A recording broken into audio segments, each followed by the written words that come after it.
এই যে আমগুলো বন্ধুরা আমি কুকারের মধ্যে সেদ্ধ করে নিচ্ছি। একটা সিটি পড়ে যাবার পরে আপনাদেরকে দেখাবো। একটা সিটি পড়ে গেলেই বন্ধুরা আমগুলো সেদ্ধ হয়ে যাবে।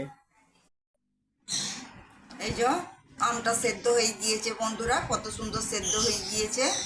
এই যে আমের দানাগুলো আমি উঠিয়ে নিলাম, একটু নুন দিলাম, চিনিটা আপনাদের পরিমাণ মতন দিবেন, যেমন মিষ্টি খাবেন সেই বুঝে চিনি দিবেন।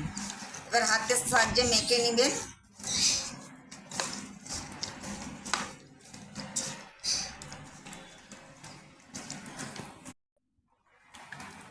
ভালো করে হাতের সাহায্যে মেখে নিয়েছি। আবার একটু পানি দিয়ে দিলাম। মিষ্টিটা বন্ধুরা আপনারা যেমন খাবেন সেই বুঝে দিবেন। আর পানিটা আপনারা যদি একটু ঝোল ঝোল খান তাহলে একটু পানি দিবেন, আর যদি বলেন না ঝোল ঝোল খাবো না তাহলে পানি দিবেন না। এটা আপনারা বানিয়ে ফ্রিজের মধ্যে রাখতে পারেন।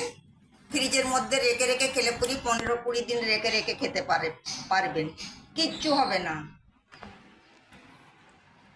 কিচ্ছু হবে না, নষ্ট হবে না। যে ফ্রিজের মধ্যে রেখে আপনারা 15 দিন খেতে পারেন। খেতেও খুব ভালো লাগে বন্ধুরা, আর স্বাস্থ্যের জন্য খুব উপকার। আমার আম ছানা খুব সুন্দর হয়েছে।